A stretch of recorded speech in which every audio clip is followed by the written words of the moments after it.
আল্লাহর কাছে শুকরিয়া জানাতে চাই যে বাংলাদেশের একজন বড় শত্রু, যিনি বাংলাদেশের একটা বিশাল ক্ষতি করেছেন একটা বিরাট পদে থেকে, এবং সেই পদ থেকে তিনি বাংলাদেশের ভাগ্য নির্ধারণ করার একটা ব্যাপারে দায়িত্ব ছিলেন।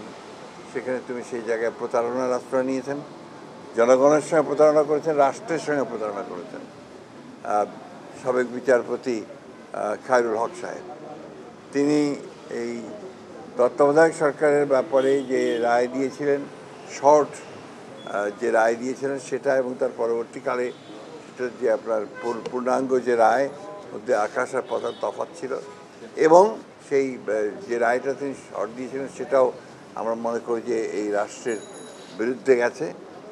বিলম্বে হলেও যে এতদিন পরে তার বিরুদ্ধে যে ব্যবস্থা গ্রহণ করেছে সরকার, সেই জন্য সরকারকে আন্তরিক ধন্যবাদ জানাচ্ছি। এবং সঠিকভাবে তার তদন্ত হবে সব বিষয়গুলোর, এবং তার সঠিকভাবে তার বিচার কার্য সম্পাদন হবে, সেটাই আমরা আশা করি।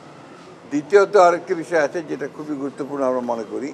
আমরা পত্রিকান্তরে আপনাদের মিডিয়ার মাধ্যমে জানতে পারছি যে আপনার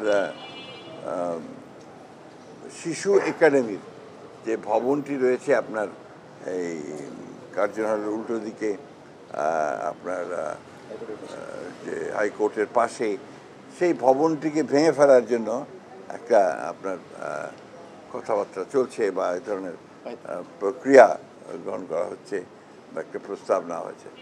আমরা এটার বিরোধিতা করি, এবং শুধু বিরোধিতা করি এই কারণে যে এটা আপনার শিশুদের একটি বাংলাদেশের প্রতিষ্ঠান, সরকারের প্রতিষ্ঠান, যেটা দিয়ে শিশুদের বিভিন্ন রকমের তাদের যে গঠন, তাদের বেড়ে ওঠা, তাদের মন মানসিকতা তৈরি করা, তাদের এক্সট্রা কারিকুলার অ্যাক্টিভিটিস তৈরি করা, এই সব কিছুর ব্যাপারে আপনাকে এটাকে নেওয়ার জন্য শহীদ প্রেসিডেন্ট জিয়াউর রহমান সাহেব এটার উদ্যোগটা নিয়েছিলেন, এবং তিনি প্রথম এই শিশু একাডেমি তিনি নির্মাণ করেছিলেন, এবং এটা সারা বাংলাদেশেই এর ব্রাঞ্চ আছে।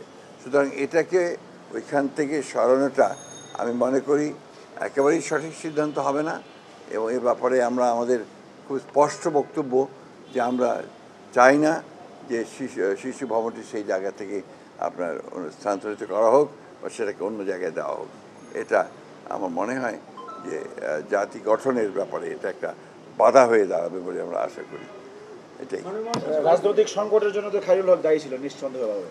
100% শাস্তি আপনারা চাচ্ছেন? এটা তো আমার বলা ঠিক হবে না, কারণ এটা আইনগতভাবে যে বিধানগুলো আছে সেই বিধানগুলো দেখে তাকে সেই প্রসিকিউট করে তার সেই বিধান নিশ্চিত করতে হবে। তবে দৃষ্টান্তমূলক শাস্তি হওয়া উচিত, যাতে ভবিষ্যতে কেউ ওই জায়গাটাতে বসে আর সেই জায়গার অপব্যবহার করে রাষ্ট্রের ক্ষতি করতে না পারে। তো সেটা আপনারা অবশ্যই সরকার দেখবেন, যারা এইভাবে আছেন তাদের ব্যবস্থা নেওয়া হবে।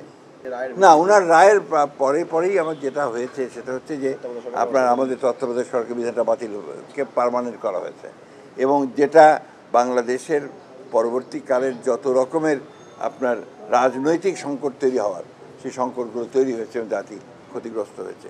দ্বিতীয়ত হচ্ছে যে আপনার একটা মানে বিচার বিভাগ, যেটাকে আমরা মনে করি যে আপনার জুডিশিয়ারি সবচেয়ে বড় জায়গা, যেখানে আপনার সবচেয়ে আপনার মানুষের আস্থা থাকে, সেই আস্থা জায়গাটাকে সম্পূর্ণভাবে তিনি ধ্বংস করেছেন, শুধুমাত্র তার রাজনৈতিক চিন্তাভাবনা সেই কারণে, যেটা বাংলাদেশের সবচেয়ে বড় ক্ষতি করেছে বলে আমরা মনে করি।